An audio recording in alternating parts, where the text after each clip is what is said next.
Imagine-toi te réveiller un matin avec la certitude profonde que chaque pas que tu as fait jusqu'à maintenant t'a mené exactement ici, à cet instant précis. Que chaque chute, chaque détour, chaque décision qui te semblait erronée avait sa raison d'être. Que tout s'emboîte parfaitement là où tu te trouves en ce moment même.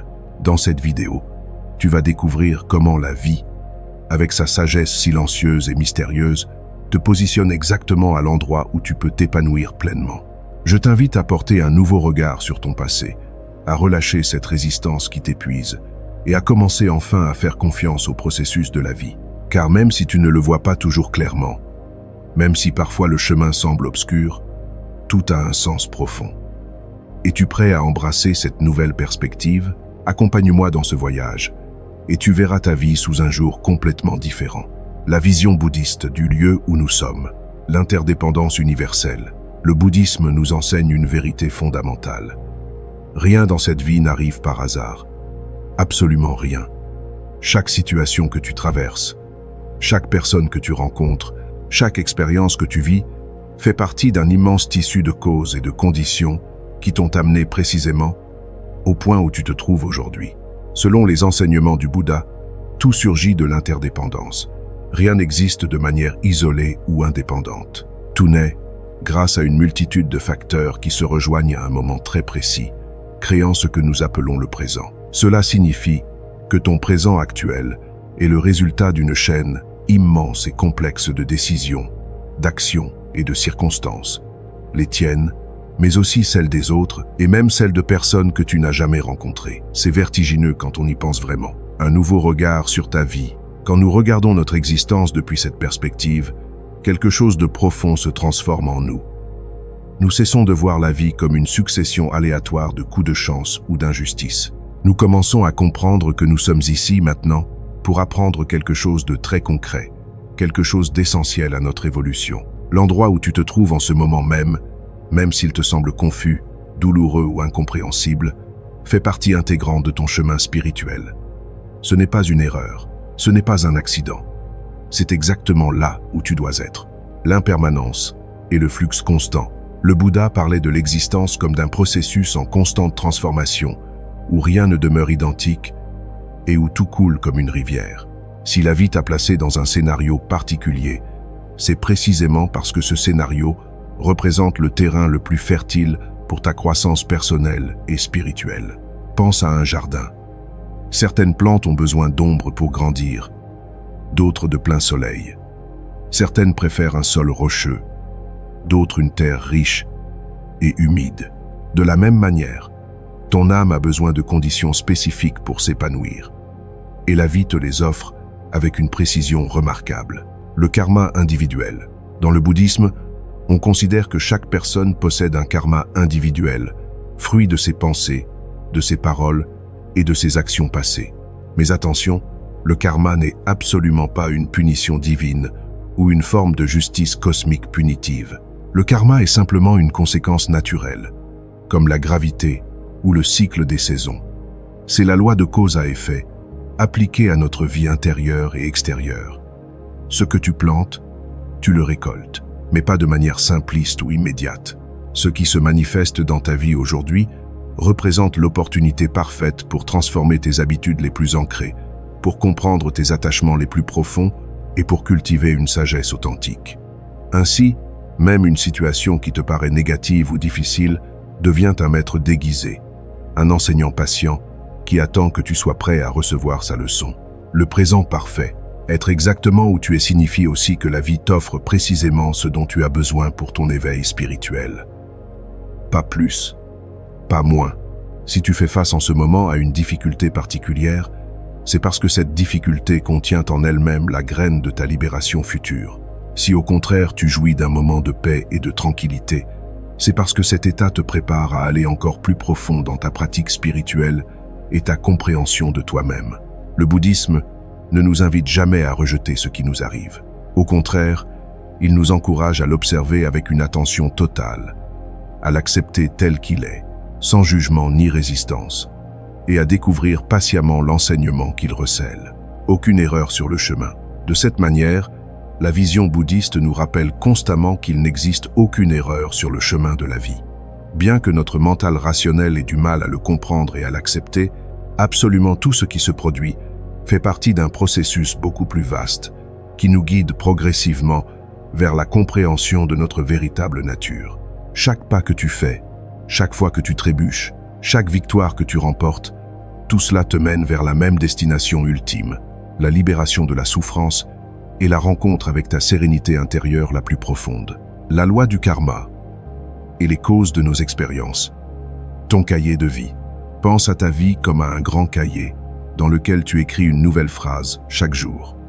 Certains jours, tu écris avec calme et clarté. D'autres jours, tu griffonnes avec colère ou frustration. Il y a des moments où tu écris avec une tendresse infinie et d'autres où tes mots sont durs et blessants. Ce cahier ne s'efface jamais.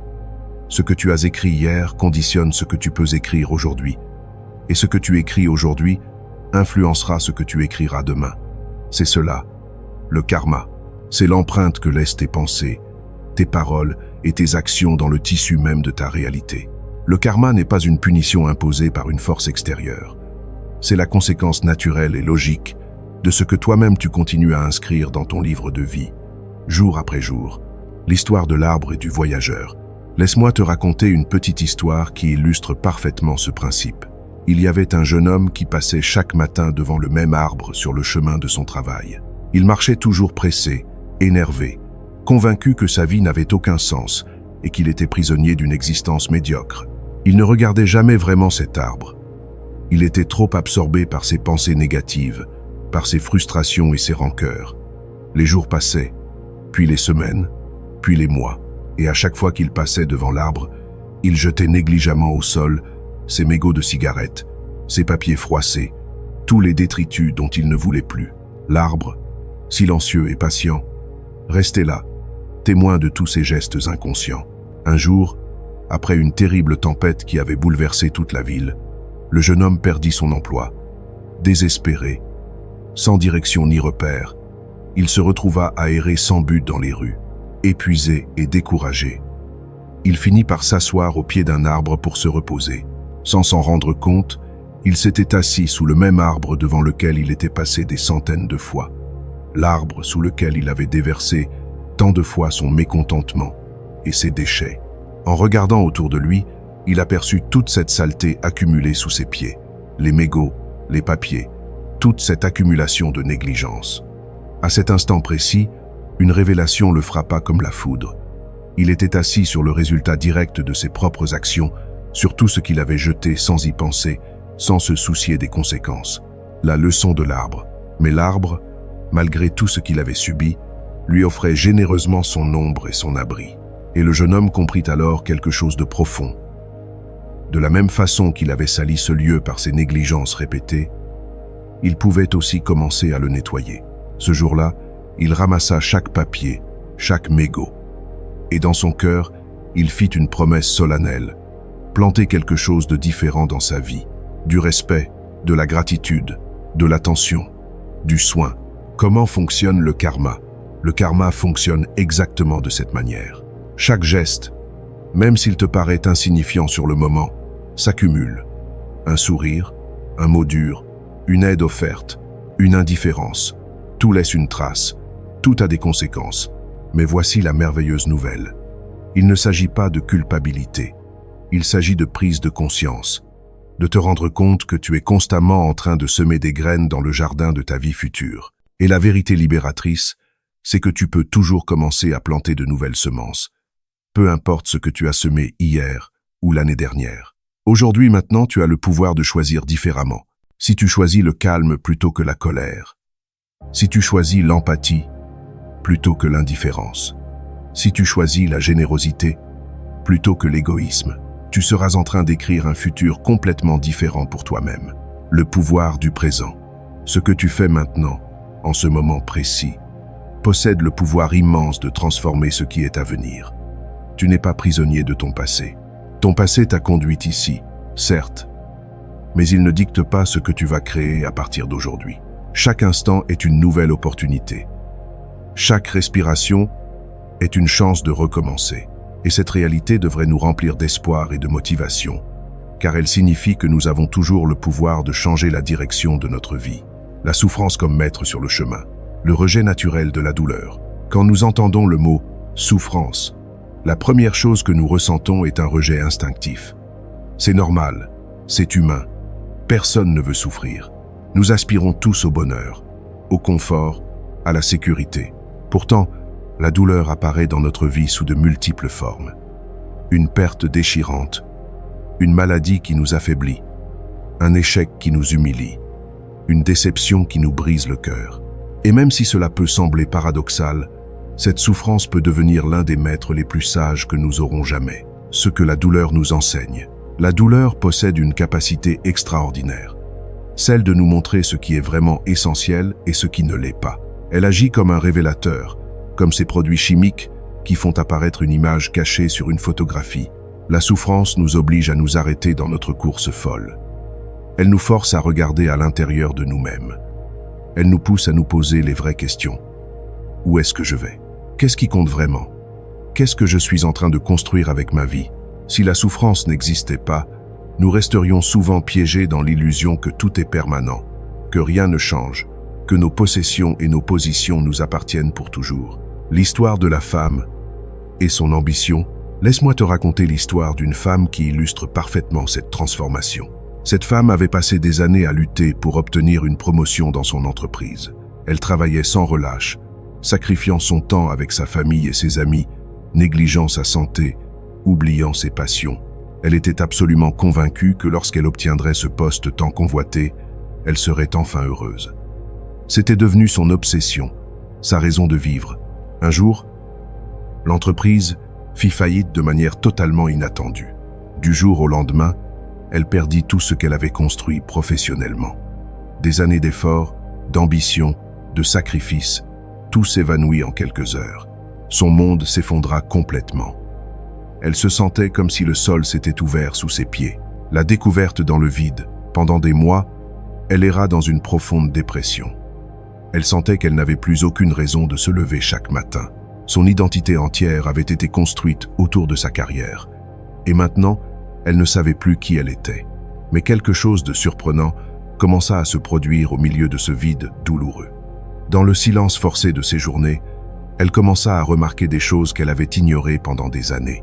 Le chant des oiseaux au lever du soleil. Le rire cristallin de son fils quand il jouait dans le jardin.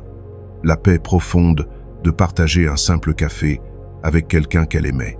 La beauté d'un coucher de soleil qu'elle prenait enfin le temps d'observer. Lentement, elle découvrit que le bonheur qu'elle cherchait si loin, dans un poste, dans un salaire, dans une reconnaissance externe, était en réalité caché dans ce qu'elle avait de plus proche et de plus simple. La transformation par la perte, la souffrance lui avait enlevé ce qui n'était pas essentiel pour lui révéler ce qui avait toujours été là, juste devant elle, attendant qu'elle ouvre les yeux. Cette perte qui au début semblait être la fin de tout, se transforma en la porte d'entrée vers une vie beaucoup plus pleine, plus authentique, plus vraie. Le rôle de la douleur. La douleur ne vient pas pour nous détruire, même si c'est ce que nous ressentons sur le moment. Elle vient pour nous réveiller. Elle est comme une alarme qui sonne, pour nous sortir d'un sommeil qui pourrait devenir dangereux. Elle nous rappelle que rien ne dure éternellement, que tout change, que s'accrocher trop fort à quoi que ce soit ne fait qu'ajouter du poids à notre existence. Quand nous arrêtons de lutter contre l'inévitable et que nous l'acceptons comme une partie naturelle du voyage, la souffrance cesse d'être notre ennemi. Elle devient notre allié dans le processus de transformation. Apprendre à écouter la souffrance. Il ne s'agit pas de chercher la souffrance ou de s'y complaire. Il s'agit d'apprendre à l'écouter quand elle se présente, car elle a toujours quelque chose d'important à nous dire. Chaque fois que nous traversons une difficulté, nous avons l'opportunité précieuse de grandir, de lâcher prise sur de vieilles croyances limitantes, de nous libérer de schémas répétitifs et de devenir plus sages, plus profonds, plus compatissants. La douleur, quand elle est vécue avec conscience et présence, cesse d'être un ennemi terrifiant. Elle se révèle être le maître patient qui nous conduit progressivement de l'obscurité vers la clarté, de l'ignorance vers la compréhension. L'acceptation. Apprendre à danser avec la vie. Comprendre. L'acceptation. Accepter ne signifie absolument pas se résigner ou abandonner. Ce n'est pas lever les bras en signe de défaite. Ce n'est pas rester les bras croisés face à l'injustice ou à la difficulté. Accepter, c'est quelque chose de beaucoup plus subtil et puissant. C'est cesser de combattre ce qui est déjà en train de se produire. C'est reconnaître la réalité telle qu'elle est, non telle que nous voudrions qu'elle soit. Imagine que tu essaies d'arrêter la pluie avec tes mains nues. Tu peux bien tendre les bras vers le ciel, crier, te débattre. La pluie continuera de tomber. Plus tu résistes, plus tu t'épuises, plus tu te trempes. Tu luttes contre une force que tu ne peux pas contrôler. En revanche, quand tu sors un parapluie, quand tu te réfugies sous un toit, la pluie continue de tomber. Certes, mais elle ne te submerge plus. Tu as accepté la réalité de la pluie et tu as agi intelligemment en conséquence. La résistance qui crée la souffrance. Dans la vie, le mécanisme est identique. Très souvent, nous souffrons beaucoup plus à cause de notre résistance à ce qui est qu'à cause de la situation elle-même. Nous nous accrochons à l'idée que les choses devraient être différentes. Nous exigeons que les gens agissent comme nous le voudrions. Nous refusons d'accepter que le passé s'est déroulé d'une certaine façon. Cette lutte constante contre la réalité nous épuise émotionnellement, mentalement et même physiquement. L'histoire de l'homme et la rivière. Laisse-moi te raconter une histoire qui illustre merveilleusement ce principe. Il y avait un homme qui chaque matin devait traverser une rivière pour se rendre à son travail. Quand le débit de l'eau était bas, il traversait sans difficulté, marchant sur les pierres apparentes. Mais à la saison des pluies, la rivière se gonflait et devenait tumultueuse. Le courant s'accélérait, l'eau montait, et pourtant, cet homme têtu insistait pour la traverser exactement de la même manière, luttant de toutes ses forces contre le courant puissant. Il terminait chaque traversée complètement épuisé, couvert de bleu et d'éraflures. Parfois, il ne parvenait même pas à atteindre l'autre rive et devait rebrousser chemin, vaincu et frustré. La leçon des enfants. Un jour, exténué par tant d'efforts inutiles, il s'assit sur la berge pour reprendre son souffle. C'est alors qu'il vit passer un groupe d'enfants qui traversaient tranquillement dans une petite barque de bois. Ils ne luttaient pas contre l'eau. Ils ne tentaient pas de dominer le courant.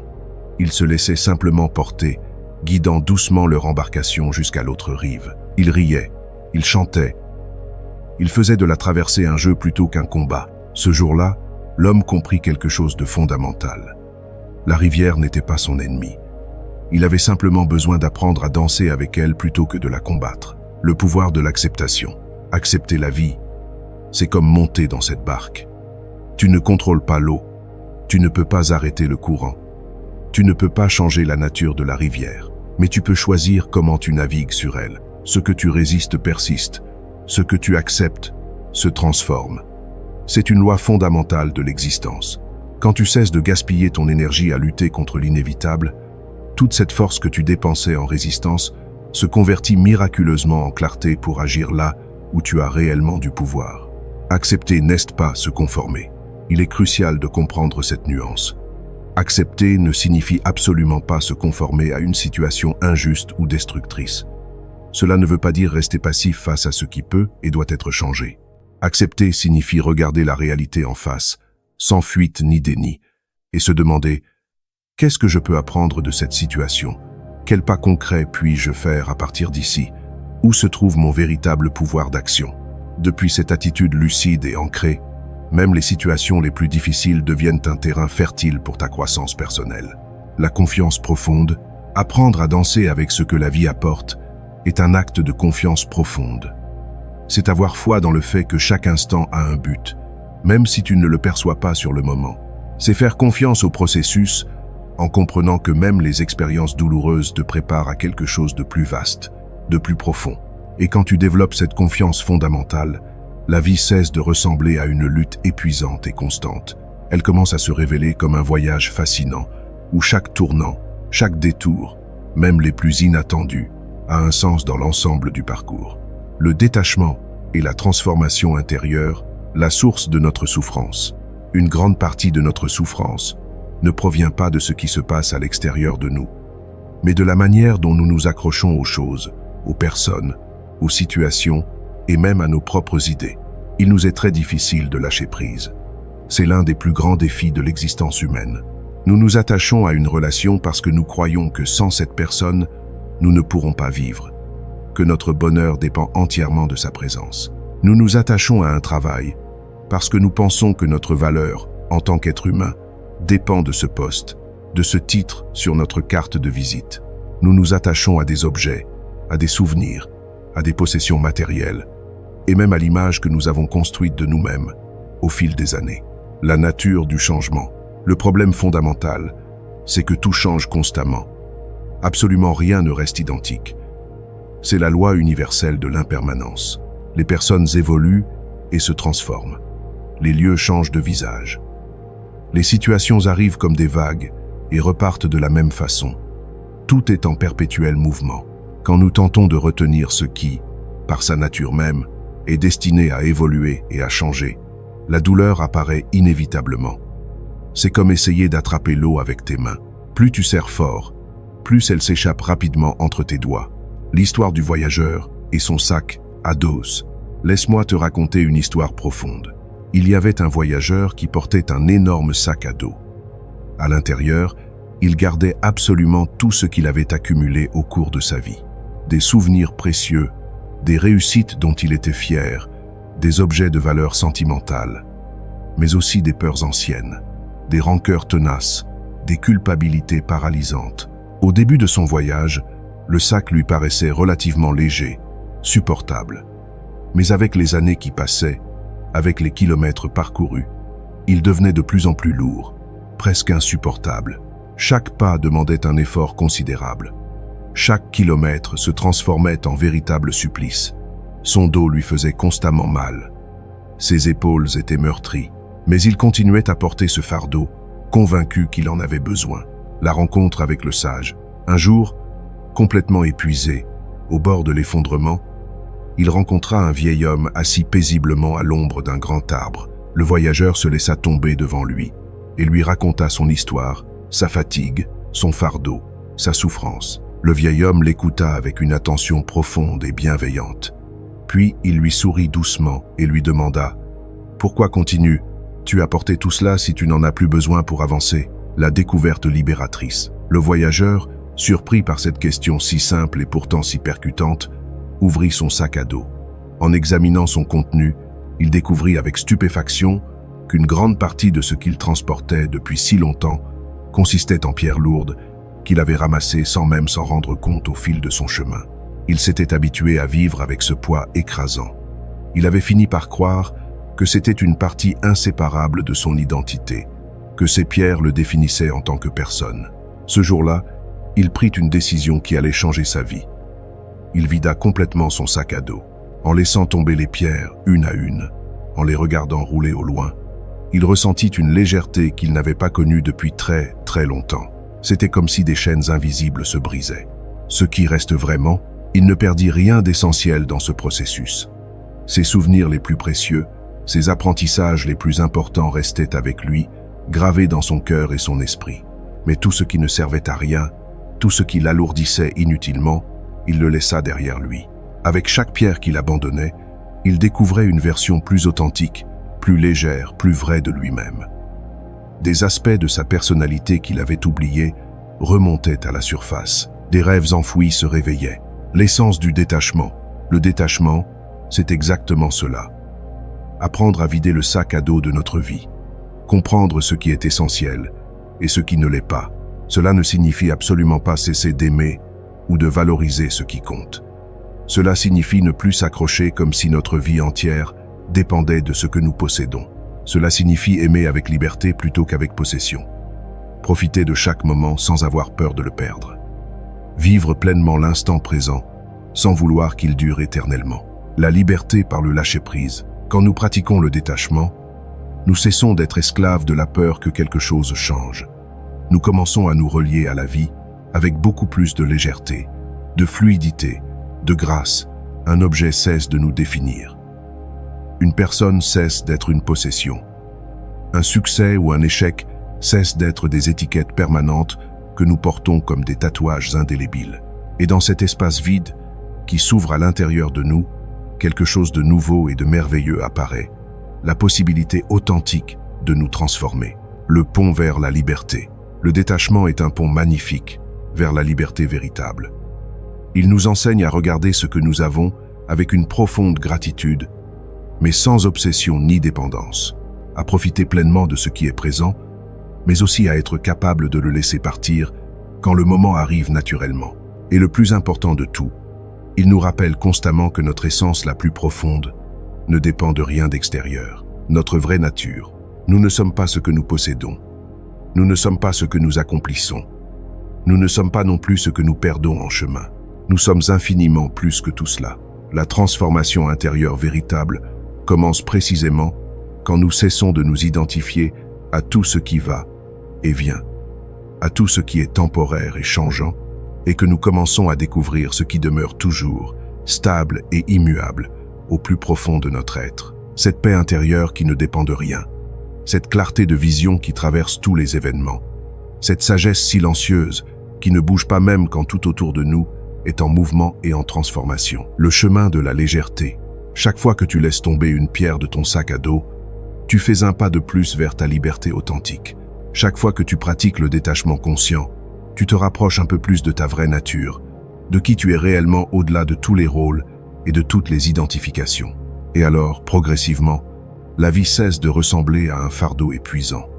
Elle commence à se révéler comme un chemin léger, ouvert et rempli de possibilités infinies. L'importance de l'attention pleine pour comprendre le présent, le piège du temps mental. Nous vivons dans un monde qui nous entraîne constamment vers le futur, ou nous enchaîne au passé. C'est devenu notre mode de fonctionnement par défaut. Nous pensons sans arrêt à ce que nous devons faire demain, à ce que nous n'avons pas encore accompli, à ce qui nous préoccupe et nous inquiète. Ou bien nous repassons inlassablement en boucle ce que nous avons fait, ce que nous avons perdu, ce que nous aurions dû dire ou faire différemment. Et ainsi, prisonniers de ces deux dimensions temporelles qui n'existent que dans notre esprit, nous oublions complètement le seul endroit où la vie se déroule vraiment, le moment présent, ici et maintenant. Qu'est-ce que l'attention pleine? L'attention pleine, aussi appelée pleine conscience, est la pratique de revenir à ce qui se passe réellement en ce moment précis. Cela paraît simple en théorie, mais c'est en réalité un des exercices les plus difficiles qui soit. Notre esprit est comme un singe agité qui saute de branche en branche sans jamais se poser. Il est entraîné depuis des années à voyager constamment dans le temps. Nous devons réapprendre à le ramener au présent, encore et encore, avec patience et douceur. L'analogie du Kyo, imagine que ton esprit est comme un chiot très énergique et curieux qui court dans tous les sens. Si tu essaies de le saisir brutalement, il va résister davantage, s'échapper, se débattre. Mais si tu l'appelles avec douceur, avec patience et bienveillance, petit à petit, il apprend à rester près de toi, à se calmer, à être présent. C'est exactement la même chose avec notre attention.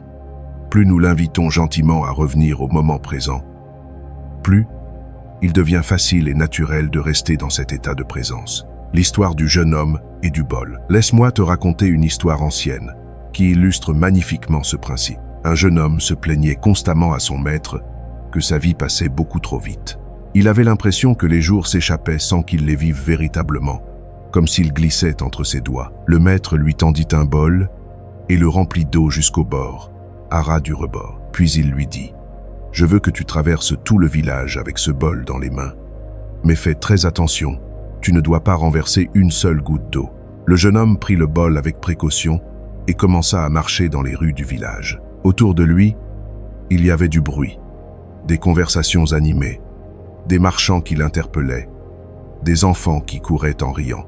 Mais lui maintenait toute son attention concentrée sur le bol, conscient de chaque pas qu'il faisait, de chaque respiration, du moindre mouvement qui aurait pu faire déborder l'eau.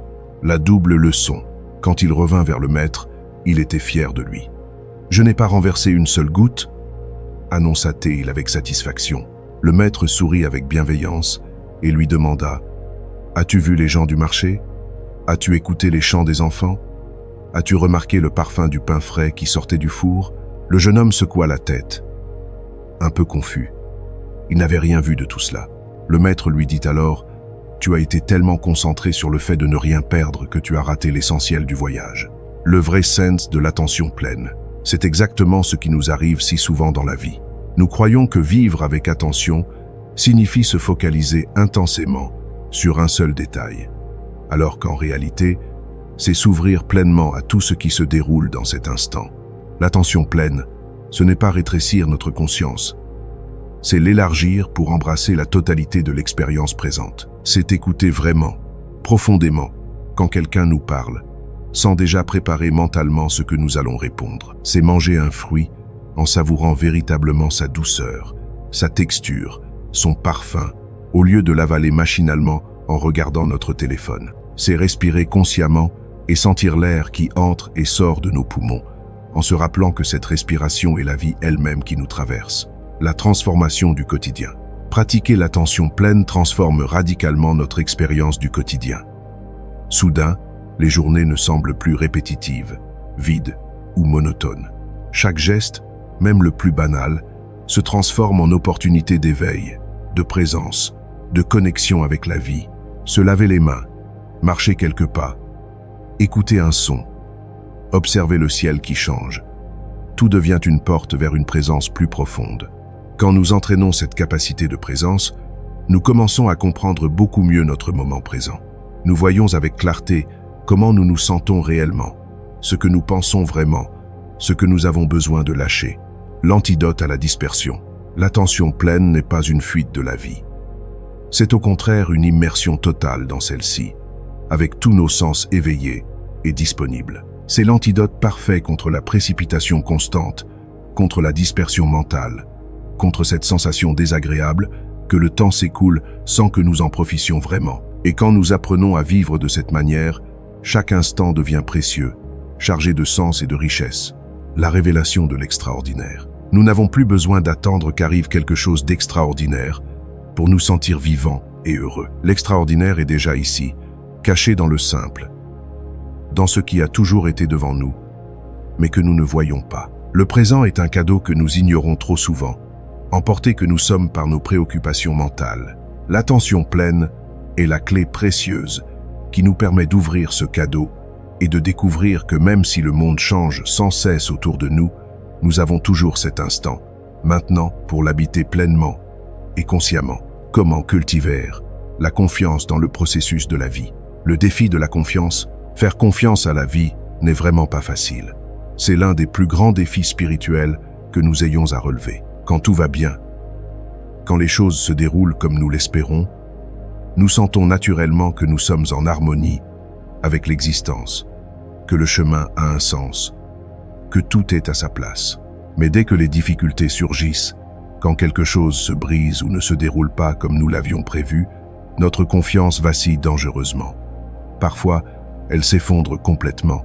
C'est précisément dans ces moments-là, quand tout semble incertain et chaotique, que nous avons le plus besoin de nous rappeler que chaque expérience fait partie intégrante d'un processus plus vaste. Accepter le non-contrôle. Cultiver la confiance commence par une acceptation fondamentale. Nous ne pouvons pas tout contrôler. C'est difficile à admettre pour notre ego, mais c'est libérateur une fois accepté. Notre mental veut désespérément avoir des réponses immédiates à toutes ces questions. Il veut savoir exactement où nous allons, ce qui va se passer demain, comment les choses vont se terminer. Mais la vie ne fonctionne tout simplement pas de cette manière. La vie se déploie instant après instant, comme un livre qui s'écrit page après page, ligne après ligne. Vouloir lire le livre entier à l'avance ne génère que frustration, anxiété et déception. La beauté du voyage, c'est justement de ne pas connaître la fin, marcher pas à pas. La confiance naît quand nous arrêtons d'exiger des certitudes absolues et que nous apprenons à marcher pas à pas, en faisant confiance que chaque pas nous mène quelque part, même si nous ne voyons pas encore la destination. Il y a une question très utile et puissante que nous pouvons nous poser régulièrement. Dans quel but? Pour quel apprentissage cette situation que je vis maintenant pourrait-elle m'être utile? Nous ne trouverons pas toujours la réponse immédiatement. Parfois, il faut des mois ou même des années pour comprendre. Mais au moins, nous ouvrons une fenêtre à la possibilité que ce qui se passe a un sens qui dépasse notre compréhension immédiate. La sagesse rétrospective, très souvent, en regardant en arrière avec le recul du temps, nous nous rendons compte que ce qui nous semblait être un terrible obstacle était en réalité une préparation pour quelque chose de meilleur, une protection contre un chemin qui n'était pas le nôtre. Combien de fois dans ta vie as-tu pensé qu'une porte fermée était une catastrophe, pour découvrir plus tard qu'elle t'avait conduit vers une porte bien meilleure. La confiance dans les petites choses. La confiance se cultive aussi dans les petites choses du quotidien, dans l'observation attentive de la vie qui nous entoure. Quand tu observes comment ton corps respire tout seul, sans que tu aies à y penser, comment une blessure cicatrise naturellement, sans que tu doives donner des instructions conscientes, comment une minuscule graine plantée dans la terre se transforme miraculeusement en un arbre majestueux. Tu peux réaliser qu'il existe une intelligence profonde, une sagesse beaucoup plus grande que notre mental limité, qui soutient absolument tout. Cette même force, cette même intelligence soutient également ton chemin personnel, même si tu ne l'aperçois pas toujours clairement. Lâcher l'obsession des résultats. Pour vraiment faire confiance, tu dois abandonner l'obsession compulsive des résultats. C'est un lâcher-prise essentiel. Si tu fais ta part du travail, si tu agis avec clarté d'intention, avec honnêteté et compassion, tu peux alors te reposer dans la certitude que le reste ne dépend pas uniquement de toi. La vie n'est pas un plan linéaire et prévisible. C'est un processus organique, vivant, rempli de tournants surprenants, de synchronicités étonnantes. Ce qui aujourd'hui ressemble à une perte douloureuse peut se révéler demain comme une opportunité extraordinaire déguisée. Habiter l'incertitude. La confiance se renforce considérablement quand nous cessons de lutter contre l'incertain et que nous apprenons à l'habiter avec curiosité plutôt qu'avec peur. Le ne pas savoir cesse d'être perçu comme un ennemi menaçant. Il se transforme en un espace fascinant, rempli de possibilités infinies. Plus tu fais confiance au processus, plus la charge que tu portes devient légère, parce que tu n'as plus besoin de contrôler chaque détail, de micromanager chaque aspect, d'avoir toutes les réponses avant même de poser les questions. Ce que la confiance signifie vraiment. Faire confiance ne signifie absolument pas que tout sera facile, que tu ne rencontreras plus de difficultés, que la vie sera un long fleuve tranquille. Cela signifie que quoi qu'il arrive, quelles que soient les tempêtes que tu traverses, tu auras toujours la capacité intérieure de les traverser et d'apprendre quelque chose de profondément valable en chemin. Cela signifie te rappeler constamment que tu es exactement à l'endroit où tu as besoin d'être pour faire ton prochain pas d'évolution, et que même quand tu ne comprends pas ce qui se passe, même quand tout semble chaotique, la vie te guide vers quelque chose que tu ne découvriras que plus tard. Vivre avec un sens profond, selon le Dharma, au-delà des apparences extérieures. Vivre avec un sens profond ne signifie pas avoir un grand plan impressionnant qui épate tout le monde, ni atteindre des objectifs spectaculaires qui nous transforment en quelqu'un de spécial aux yeux des autres. Vivre avec un sens profond est à la fois beaucoup plus simple et beaucoup plus profond que ses aspirations superficielles. Cela signifie aligner chaque jour ce que nous pensons, ce que nous disons et ce que nous faisons avec ce qui nous connecte véritablement à la paix intérieure et au bien-être de tous les êtres. Le vide sans direction. Quand nous n'avons pas de sens profond dans notre vie, l'existence se transforme en dérive sans direction. Nous nous levons chaque matin, nous accomplissons des tâches, nous traversons nos journées. Mais au fond de nous, il y a un vide troublant, une sensation que quelque chose d'essentiel manque. C'est comme naviguer sur un bateau sans boussole, sans destination. Tu bouges, certes, mais tu ne vas nulle part vraiment. En revanche, quand nous vivons avec un sens profond qui nous guide, même les tâches les plus simples et ordinaires acquièrent une dimension nouvelle, une signification riche. Préparer un repas avec amour, prendre soin d'un enfant avec présence, écouter véritablement un ami qui souffre, travailler en silence avec conscience. Tous ces actes deviennent chargés de valeur et de beauté. Le sens vient de l'intérieur. Le sens profond n'est pas quelque chose que tu dois inventer artificiellement ou aller chercher à l'extérieur de toi. Il n'est pas dans un livre de développement personnel ou dans les conseils d'un gourou. Il est déjà présent à l'intérieur de toi, patiemment en attente que tu le découvres, que tu l'écoutes, que tu lui donnes de l'espace pour se manifester. Ce sens se révèle quand tu écoutes avec attention ce qui te met vraiment en mouvement, ce qui éveille une passion authentique en toi, ce qui te donne une paix profonde et durable. Pour certaines personnes, ce sera l'enseignement, la transmission de savoir. Pour d'autres, ce sera la création artistique sous toutes ses formes. Pour d'autres encore, ce sera le service aux autres, l'aide concrète. Et pour d'autres, ce sera simplement vivre chaque instant avec le plus d'amour et de conscience possible. Tous les chemins sont valables. Il n'existe pas un sens qui soit meilleur qu'un autre. Il n'y a pas de hiérarchie dans l'authenticité. Ce qui est important, c'est que ton sens personnel naisse de l'authenticité la plus profonde et du désir sincère d'apporter quelque chose de positif au monde. Le Dharma, compris comme le chemin vers la vérité et l'harmonie universelle, nous rappelle constamment que le sens de notre vie est toujours lié au bien collectif. Il ne s'agit jamais uniquement de toi, de ton bonheur personnel et égoïste. Il s'agit aussi de comprendre comment ta vie peut devenir une contribution, grande ou petite peu importe, qui allège la souffrance dans le monde, qui sème des graines de paix et de compassion. La qualité de la présence, quand tu vis de cette manière, le sens de ton existence ne dépend plus des résultats extérieurs, des applaudissements, de la reconnaissance ou du succès matériel. Il dépend de la qualité avec laquelle tu offres chaque moment de ta vie. C'est un changement de paradigme radical, un refuge dans les tempêtes. Le sens profond devient aussi un refuge précieux dans les jours difficiles. Quand les tempêtes de la vie se déchaînent, quand tout semble s'écrouler, si tu sais pourquoi tu fais ce que tu fais, peu importe que le chemin se complique ou devienne plus escarpé, tu continues d'avancer parce que tu sais que chaque pas, même hésitant, a un sens qui le soutient et le justifie. Commencez maintenant. Et voici la clé libératrice. Tu n'as pas besoin d'attendre d'avoir tout compris, d'avoir un plan parfait tracé devant toi. Tu peux commencer maintenant avec de petits gestes conscients. Fais de ta vie un espace où chaque parole prononcée, chaque action accomplie deviennent des semences de bonté, de sérénité et de compassion profonde. C'est un sens qui ne s'épuise jamais, qui ne se tarit jamais, qui reste toujours disponible et nourrissant. Conclusion. Tu es exactement là où tu dois être. Le voyage que nous avons parcouru. Maintenant que nous avons cheminé ensemble à travers ces enseignements profonds, que nous avons exploré ces perspectives transformatrices, je veux que tu te rappelles quelque chose de fondamental, quelque chose d'essentiel. La vie te place toujours exactement là où tu dois être. Pas un centimètre à côté, pas dans le mauvais endroit. Exactement là où tu peux grandir le plus. Tout ce que tu as vécu jusqu'à maintenant, les moments lumineux comme les périodes sombres, les réussites comme les échecs, les rencontres comme les séparations, tout cela t'a conduit précisément jusqu'ici, jusqu'à cet instant où tu écoutes ou lis ces mots. Rien n'arrive par hasard. Ce n'est pas une coïncidence que tu sois en train de recevoir ce message aujourd'hui.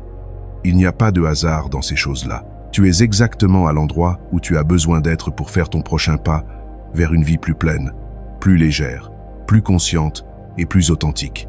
Chaque enseignement que nous avons exploré ensemble, la vision bouddhiste de l'interdépendance, la compréhension profonde du karma, la souffrance comme maître, l'acceptation comme libération, le détachement comme chemin vers la liberté, l'attention pleine comme clé du présent, la confiance dans le processus et le sens profond de l'existence, tous ces enseignements sont des outils précieux que tu peux maintenant intégrer dans ta vie quotidienne. Un nouveau commencement. N'oublie jamais, tu n'es pas le résultat de tes erreurs passées.